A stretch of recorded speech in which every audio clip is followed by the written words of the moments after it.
No, sige. Pwede na. Start me. Isang magandang umaga po sa bawat isa. Ng kagalakan po na sa umagang ito ay maging bahagi tayo ng pag-aalaala sa pagkabuhay na maguli ng ating Panginoong Jesucristo. At ito'y ginaganap ng buong Kristyanismo, hindi lamang sa ating bansa.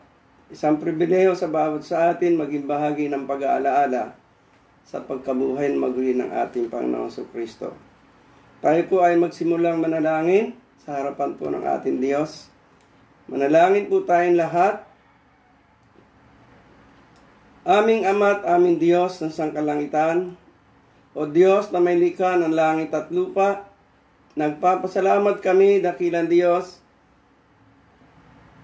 sa umagang ito, sa panibagong buhay, panibagong kalakasan ay pinagkatiwala mo sa amin. Salamat, dakilang Diyos. Salamat sa panibagong buhay. Higit sa lahat, Panginoon, salamat sa pribileyo na kami makasamba sa iyo, sa pagbubulay ng iyong mga salita, sa kapangyarihan ng iyong pagkabuhay na maguli. Nananampalataya kami, dakilang Diyos. Ikaw ang maghahayag sa amin sa pagbubulay ng iyong mga salita. Maraming pong salamat, dakilang Diyos. Ang dalangin po namin, bigyan mo kami lahat ng unawa, karunungan at kaalaman na nagmumula sa iyo, upang ang katwiran mo na maunawaan po namin mangyari at maipamuhay ng bawat isa sa amin. Maraming pong salamat, dakilang Diyos, sa pribileyo na kami makasamba sa iyo.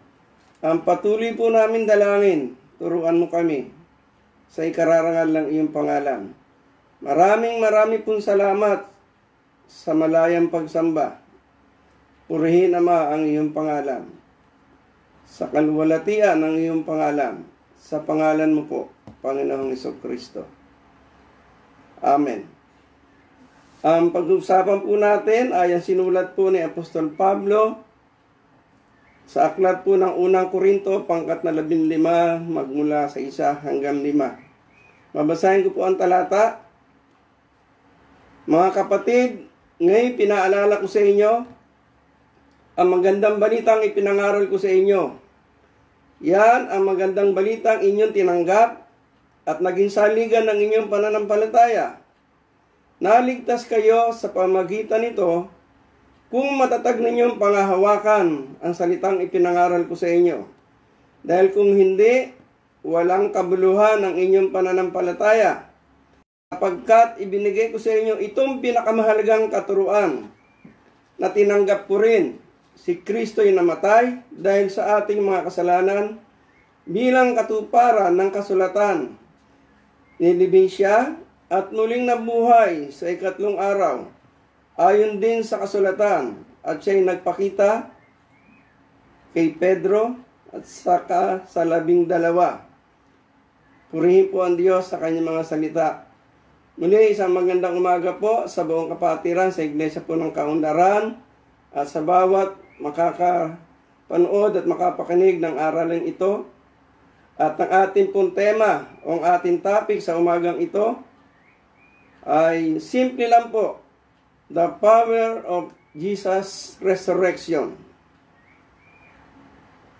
Ngayon po ay naalala ng maraming tao pagkabuhay na maguli ng ating Panginoong Jesucristo, kahit nasa kanilang tahanan.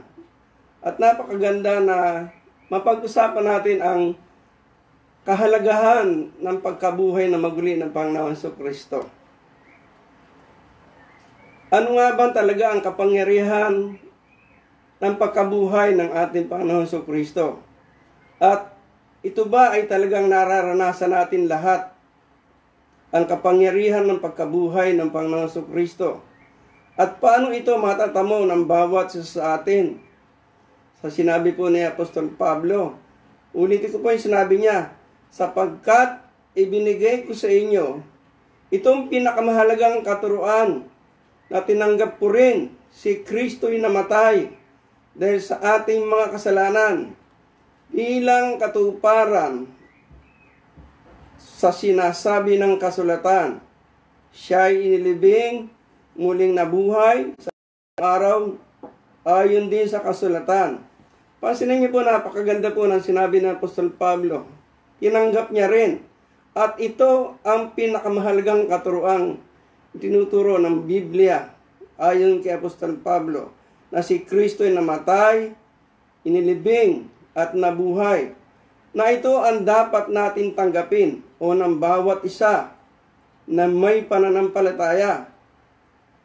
At pag ginawa ito ng isang tao, anuman ang kanyang kalagayan sa buhay, kung ano yung sinasabi ng Biblia, ng kapangyarihan nito, ay mararanasan ng bawat isa sa ating buhay.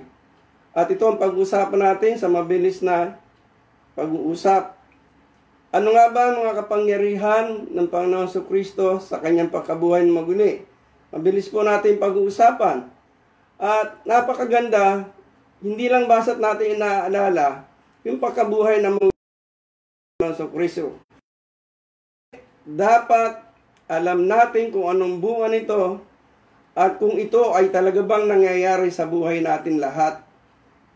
At kung hindi nangyayari, yung kapangyarihan ng pagkabuhay ng maguli ng ating Panginoon Jesucristo, yung kapangyarihan nito, dapat pag-isipan natin at ano yung dapat natin gawin.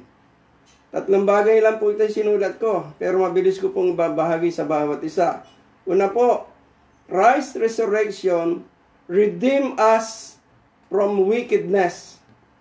Ang pagkabuhay na maguli ng Panginoon Jesucristo, tinubos tayo sa lahat ng kasamaan sa buhay natin. At yan po isang kapangyarihan ng pagkabuhay ng maguli ng Panginoon Jesucristo. Pansinin niyo po ang mga tao. Anumang uri ng pagsisikap niya para mapagtagumpay niya ang kasalanan, bakit pabalik-balik sa kasalanan? Ibig sabihin, hindi niya pa nararanasan talaga ang kapangyarihan ng pagtubos sa kanya ng Panginoon Jesucristo. Sabi po ni Pablo, na si Pablo ay isang taong religyoso o religious man, pero siya po ang kriminal na tao na mamamatay ng mga unang Kristyanismo. Mababasa po natin yan sa Aklat ng Mga Gawa, chapter 8. Hanggang sa chapter 9, tinagpo siya ng Panginoon Jesucristo at nabago yung kanyang buhay. At natubos yung kanyang kasamaan bilang mamamatay tao. Kaya napakahalaga na sinabi ni Pablo, ito ang pinakamahalagang katuruan na tinanggap niya si Kristo, na si Kristo ay namatay, inilibing, nabuhay na maguli. Pansinin niyo po kung ano pong ibig sabihin ng tinubos tayong lahat sa ating kasamaan. Ang sabi po sa Titus chapter 2 sa verse 14, nihandog niya ang kanyang sarili upang palayain tayo sa lahat ng kasamaan at linisin tayo upang maging bayan niya masigasig sa paggawa ng mabuti. Napakasarap isipin po yung Diyos na mula sa langit nagkatawan tao, bumaba rito sa lupa, hinandog ang kanyang sarili upang tayo po ay matubos sa lahat ng ating kasamaan. Sabi po ng banal na kasulatan, He gave Himself for us to redeem us from all wickedness, to purify us, to redeem us from all our wickedness, to purify for Himself the people that are His very own, eager to do what is good. Napakasarap isipin itong napakagandang katotohanan na sinasabi ng banal na kasulatan. Ito yung isa sa kapangyarihan ng pagkabuhay na maguli ng Panginoon Jesucristo na hindi nabibigyan pansin ng maraming tao. Doon lang sa kasamaan. Pangalawa, makita natin kung saan tayo tinubos. Yun lang pong dumuna po tayo sa pagkatubos. Yung sa ating kasamaan. Pangalawa, doon sa ating curse o yung sumpa. Kaya tayo magtatagumpay doon sa sumpa na pabalik-balik na kasalanan ng tao na hindi niya mapagtagumpayan. Halos sobrang pagsisikap pero hindi makausad sa buhay. Ang sabi po ng banal na kasulatan, tinubos tayo ni Kristo mula sa sumpa ng kautusan nang siya ay sumpa para sa atin, sapagkat nasusulat, isinumpa ang bawat ibinitin sa punong kahoy. Sinabi po yan sa Galatia chapter 3 sa verse 13.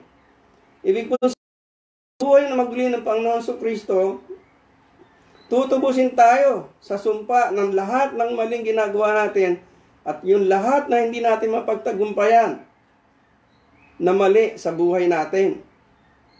Ang sabi po sa Galatia chapter 4 sa verse 5, upang palayain ang mga nasa ilalim ng kautusan, sa gayon tayo mabibilang sa mga anak ng Diyos.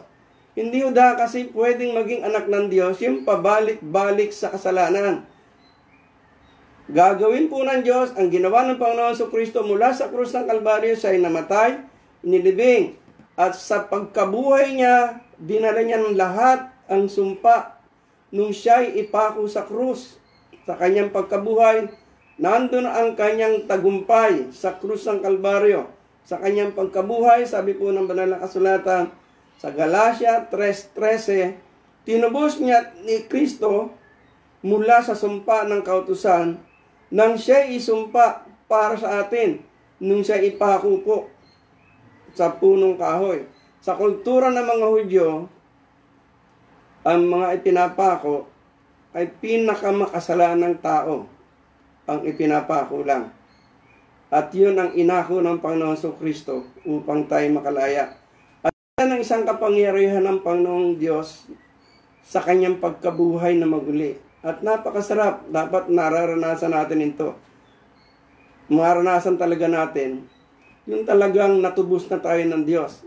Sa lahat ng kasamaan, sa lahat ng sumpa, sabi nga ng iba bakit ang karamdaman ay pabalik-balik, hindi napuputol sa lahi. Tandaan po natin, bunga po ng kasalanan yan at naging sumpa, katulad sa bansang Israel. At naniniwala po ako, sapat na ang pagkabuhay na maguli ng Panginoon Kristo.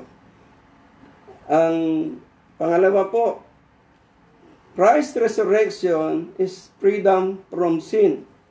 Iba po kasi yung binanggit ko na sabihin tayo po ay matubos sa ating kasamaan, at iba pa rin po yung kasi yung natubos tayo sa kasamaan pero paminsan-minsan hindi natin pinapayagan pa rin natin yung kasalanan sa buhay natin. Ang ibig ko pong sabihin ng Christ's resurrection is freedom from sin. Tayo ay malaya na at hindi ka na alipin ng kasalanan. Kaya mo na magtagumpay sa kasalanan by faith sa pamagitan ng pananampalataya. Ang sabi po ng Lucas 4:18, ang Espiritu ng Panginoon ay sumasa akin, sapagkat tinirang niya ako upang ipangaral sa mga mahihirap ang magandang balita. Isinugo niya ako upang ipahayag sa mga bihag na sila'y lalaya. Sa mga bulag, sila'y makakakita. Isinugo ako upang palayain ang mga inaapi. Ang talatang ito ay naka-address sa ating Panginoon Kristo. Nakasulat din po yan sa Isaiah chapter 60 sa verse 1. Nung siya po'y nagkatawang tao dito, ipinangaral niya at ginawa niya bilang sugo mula sa langit upang ipahayag ang lahat ng bihag lalaya. Sino ba ang bihag na hindi pa nakakalaya sa mga bisyo? Naalipin pa rin. Sino ba ang mga nagsasabing Kristiyano pero yung katwiran ng Diyos naririnig lang pero hindi na pagtatagumpayan? At hindi pa talaga lubos na nakakalaya. Naririnig lang hanggang sa tenga lang pero hindi na ipapamuhay. At sino ba talaga ang hindi nakakalaya dun sa tinatawag kung anong bukang bibig siyang nangyayari sa buhay ng tao. Tandaan po natin, pinalaya na tayo nung si Kristo ay na buhay na maguli. Ang sabi po ng talata sa 4 ng Lucas, verse 18, isinugo niya ako upang ipahayag sa mga bihag ay lalaya. Manampalataya ka lang. Tiyak na makakalaya ka sa mga bagay na hindi mo mapagtatagumpayan. At tayo, sa mga bulag na sila'y makakakita. Minsan hindi natin makita yung katwiran, ipinipilit natin yung sarili natin. Pero dapat tignan natin kung ano yung sinasabi ng Diyos sa bawat sa atin. Kaya napakahalaga. At ito yung isang kapangyarihan na hindi nabibigyan pansin. Ang kapangyarihan ng pagkabuhay ng maguli ng Panginoon Kristo. Upang tayo ay ipahayag na malalaya na. Makikita natin yung katwiran ng Diyos, maipapamuhay natin na talagang tayo malaya na sa buhay. Sa Romans chapter 6, verse 6, alam natin ang dating pagkatao ay naipako na sa krus kasama niya upang mamatay ang ating makasalanan pagkatao at nang hindi na tayo maalipin ng kasalanan. Ibig sabihin, yung kasamaan natin, tinubusan ng Diyos. Dapat magdesisyon na tayo talaga sa buhay natin ito, sa pananampalataya natin ito. Patay na ako sa kasalanan ito, sa aking pagkatao. At hindi na ako alipin ng kasalanan. At yun ang isang maganda yung pinakita ng Biblia. Alam natin na ang dati nating pagkatao ay naipako na sa krus. Kasama niya upang mamatay ang ating makasalanang pagkatao. Ang ating laman, ang hilig talaga nito. Hindi ayon sa kalooban ng Diyos. Pero tandaan natin, isinama ng Panginoong Kristo sa krus ang lahat ng kasalanan ng tao upang tayo hindi maalipin sa kasalanan. At ang sabi niya po sa Romans 6:11, kaya dapat din inyong ituring ang inyong sarili bilang patay na sa kasalanan. Ngunit buhay naman dahil sa Diyos, sapagkat kayo'y nakapag-isa na kay Kristo Jesus. Sabing born again o Christian o tayo nagsasabing tayo sa Diyos. Dapat ituring natin ang ating sarili patay na sa kasalanan. Hindi na dapat nagtatagumpay sa atin ng kasalanan. Ngunit buhay naman dahil sa Diyos. Ibig sabihin, nabubuhay tayo hindi dahil sa sarili, hindi dahil gusto natin, kundi dahil sa Diyos, dahil sinasabi natin tayo sa Diyos. Kaya bilang nagsasabing tayo mananampalataya ng lahat, ang sabi sa Galatia chapter 5, verse 1, malaya na tayo dahil pinalaya na tayo ni Kristo. Kaya magpakatatag kayo, huwag nang paalipin pang muli. Ibig sabihin, kung sinasabi natin tayo Kristiyano at sinasabi natin totoon si Kristo'y buhay, ipahayag natin, malaya na tayo. Huwag na tayong papayag na makagawa ang gawa ng kadiliman sa buhay natin. Dahil napakahalaga na makita natin, pagka hindi nakikita sa atin yan, at sinasabi natin, naniniwala tayo, nananampalataya tayo, si Kristo'y muling binuhay, pero hindi naman nakikita na talagang totoong tayo hindi na alipin, sayang yung pananampalataya natin. Dahil ang sabi sa unang Korinto, pangkat na 15 sa bilang na 17,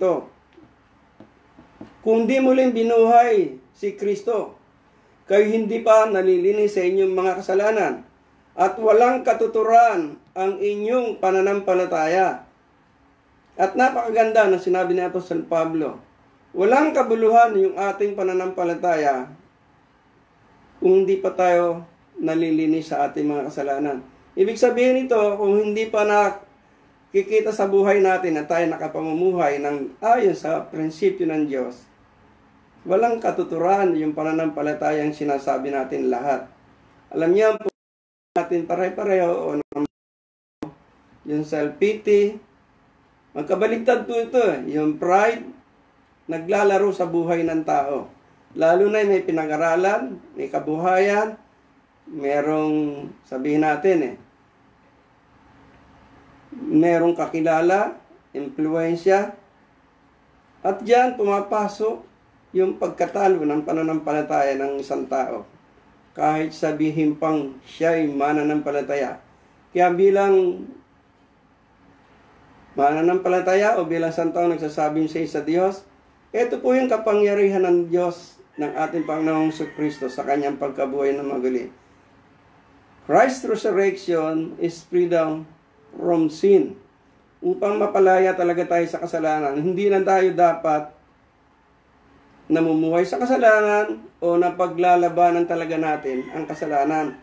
Totoo, habang nandito tayo sa lupa, pero iba po yung nagkakasala sa makasalanan. Ang makasalanan, baliwala sa kaniyang makagawa. Pero yung nagkakasala, natatalo, pero bumabalik agad. Tandaan po natin ang sabi ni Apostol Pablo sa unang Korinto, pangkat na 15, sa bilang na 17.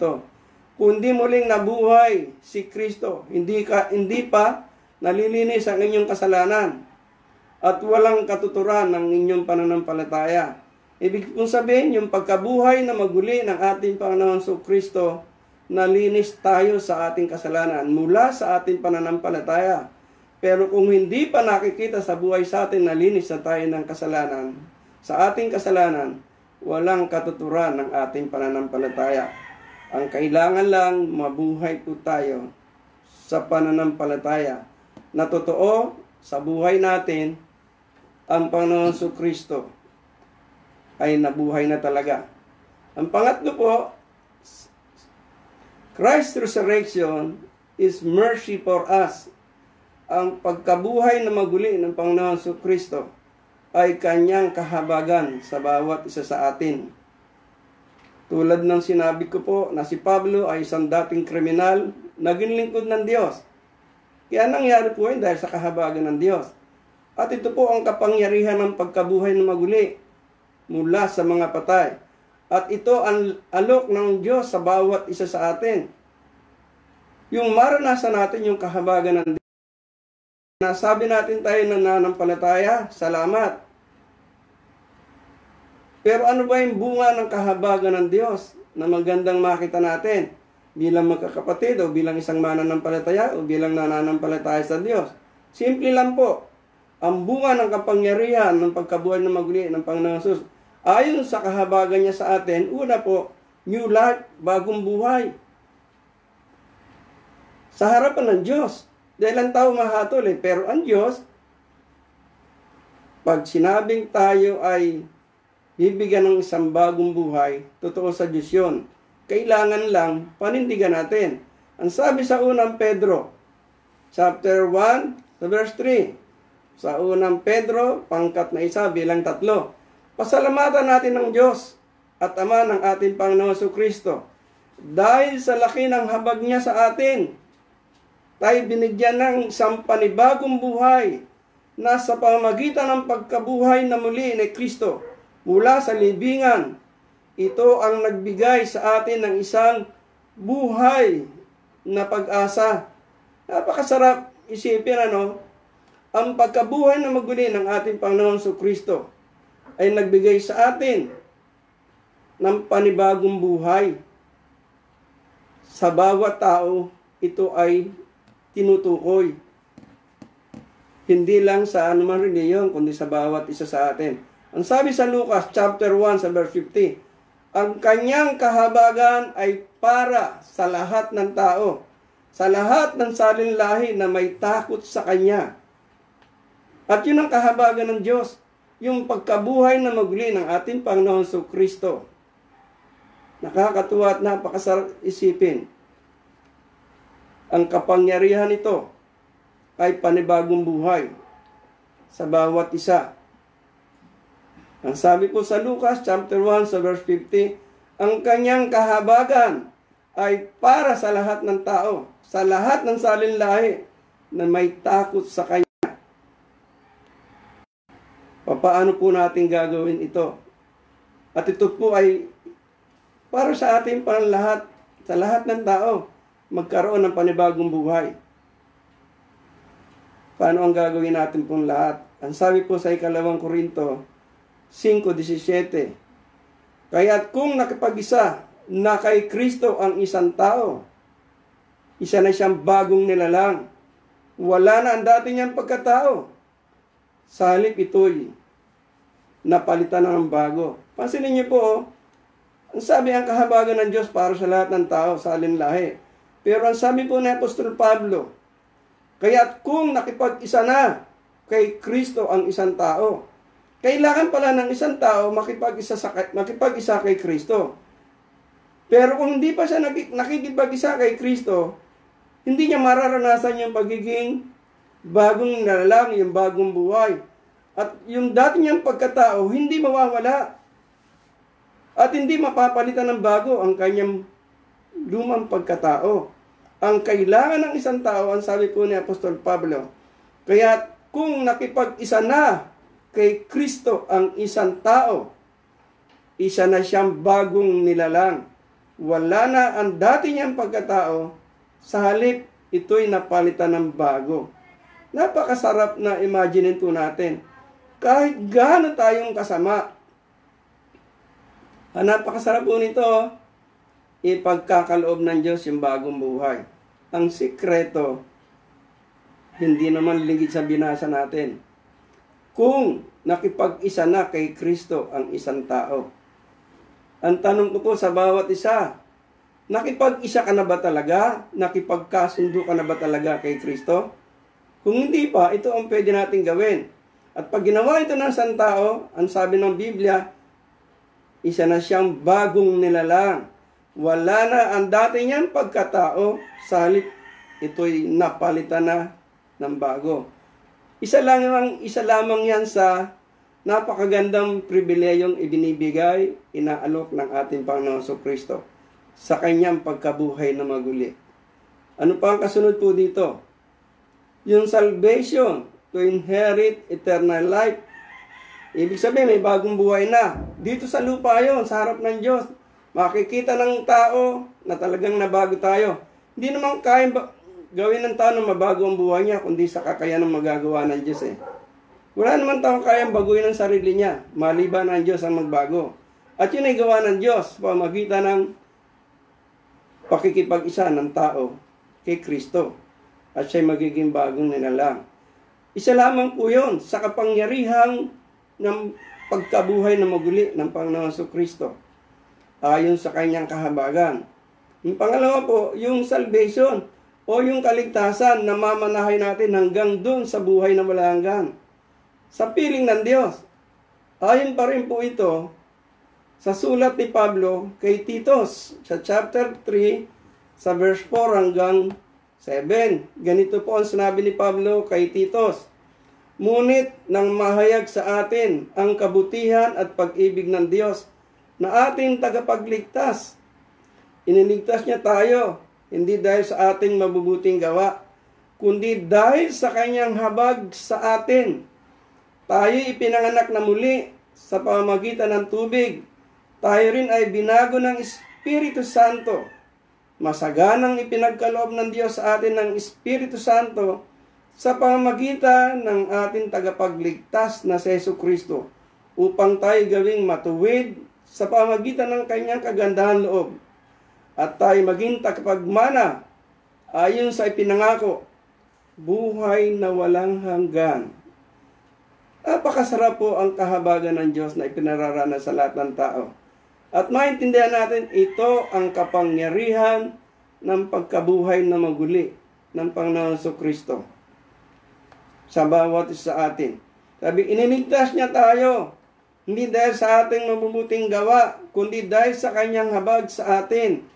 Tayo ipinanganak na muli sa pamamagitan ng tubig. Ulitin ko po, para sa akin po ay hindi po ito tubig na literal. Marami pong kahulugan ng tubig sa Biblia. Meron pong Holy Spirit, merong salita ng Diyos, merong literal na tubig. Pero napakaganda. Kung ano man paliwanag natin dyan, hindi ko po kukontra yung paliwanag nyo, pero napakaganda na makita natin. Tayo pinanganak na muli ng tubig. Tayo rin ay binago ng Espiritu. masaganang ipinagkaloob ng Diyos sa atin ng Espiritu Santo sa pamagitan ng ating tagapagligtas na si Jesucristo, upang tayo gawing matuwid sa pamagitan ng kanyang kagandahang loob. Tayo maging tagapagmana ayon sa pangakong buhay na wala hanggan. Ito yung kahabagan ng Diyos sa akin, sa lahat, sa bawat tao. Ang kailangan lang natin lahat, makipag-isa kay Kristo. Mararanasan yung bagong buhay, makatitiyak na isang araw makakapiling natin ng Diyos. Sa piling ng Diyos. Pansinin niyo po ang kalagayan ng mundo. Sino po makakatiyak bukas buhay pa tayo? Kung mamatay kaya tayo ngayon, kakatiyak ba tayo pupunta tayo sa langit? O sa piling ng Diyos? Sabi ng marami, pag namatay ang tao, pupunta ang spirito ng tao sa Diyos. Ang tanong, saan tayo ilalagay ng Diyos? Sa kanyang kaharian? Sa kaharian ng liwanag? O sa kaharian ng kadiliman? Baka hindi ka pa nakikipag-isa. Ito na yung pagkakataon natin makipagkaisa kay Kristo. Na ating Panginoon Diyos, na mula sa langit bumaba, nagkatawan tao, ialay ang kanyang sarili upang tayo ay matubos sa lahat ng ating kasamaan, upang tayo mapalaya sa lahat ng ating kasalanan, at maranasan ang isang bagong buhay, at maranasan ang katiyakan ng kaligtasan. Ang sabi po ng banal na kasulatan sa Hebreo 4:16, kaya wag na tayo magatubiling lumapit sa trono ng mahabaging Diyos, upang kamtan natin ang habag at kalinga sa panahon ng ating pangangailangan. Ano ang kailangan natin lahat ngayon? Kung wala ang Diyos, hindi tayo makasusurvive sa kalagayan ng COVID-19. Nakakalungkot man sa buong Asia, number 1 na ang Pilipinas na pinakamaraming apektadong sakit na ito ng coronavirus.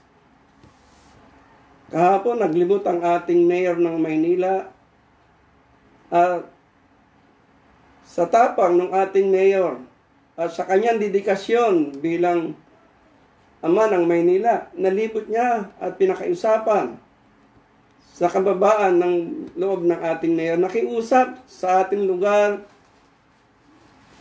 konting tiis na lang para maibsan ang sakit na ito. Ang simpleng paraan para tayo ay makaligtas sa bagay na ito na kinatatakutan ng mundo. Hindi lamang ng ating bansa, hindi lamang tayo. Ang hamon sa atin ngayon ang Biblia. Kaya, huwag tayong magkatubilin lumapit sa trono ng mahabaging Diyos upang kamtan natin ang habag at kalinga sa panahon ng ating pangangailangan. Ibig kong sabihin, ang kailangan natin ngayon, pag-iingat ng Diyos, kalinga, yung kahabagan, yung lahat ng pangangailangan natin. Hindi lamang yung material, maging yung pagliligtas. Ang pagliligtas ng Diyos, physical, spiritual. Pero ang kailangan natin lahat, makipagkasundo sa ating Panginoon Jesucristo. Ito po ang kapangyarihan ng pagkabuhay ng maguli ng ating Panginoon Jesucristo. Para sa atin lahat, upang maranasan natin na tayo ay matubos sa lahat ng ating kasamaan at maranasan ang lubos ng kalayaan at ang kanyang kahabagan ng isang bagong buhay dito sa mundong ito at isang katiyakan na buhay sa piling ng Diyos pagdating ng takdang araw. At ito po'y para sa atin lahat. Subalit, kailangan natin gumawa ng desisyon na makipag-isa kay Kristo. Sa lahat po ng nakarinig ng aking tinig, ito po yung pagkakataon natin. Handa ka bang sabihin ngayon sa Kanya, Panginoong Hesus, narito po ako. Nais ko pong makipagkasundo sa iyo. Ipahayag sa iyo ang aking pananampalataya. Sa lahat po ng magpapahayag ng pakikipagkasundo sa ating Panginoong Jesucristo, o maging mga sinasabing tinanggap niya na si Kristo, nakipagkasundo na siya, baka kailangan natin isupong muli ang ating buhay sa Diyos. Lahat, aaniyahan ko pong kayo sumunod sa maikling panalangin. Sabay po kayo. Gawin niyo lamang po ito na mula sa inyong puso. Yumuko tayong lahat, umabay po kayo sa maikling panalangin. Salamat, Panginoong Kristo, ikaw ay muling nabuhay mula sa kamatayan. Salamat, Panginoong Kristo, sa kamatayan, sa pagkabuhay mo. Salamat sa kapangyarihan nito na ako ay tinubos mo sa lahat ng aking kasamaan. Salamat sa kapangyarihan ng iyong pagkabuhay na maguli. Binigyan mo ako ng isang bagong buhay.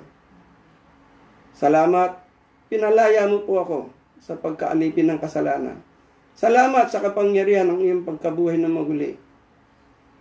Meron po akong pagkakataon magkaroon ng tiyak na kaligtasan, buhay na wala. Mula ngayon, Panginoon Kristo, nagpapakumbaba akong lumalapit sa iyo. Katawarin mo ako sa aking sala mula pagkabata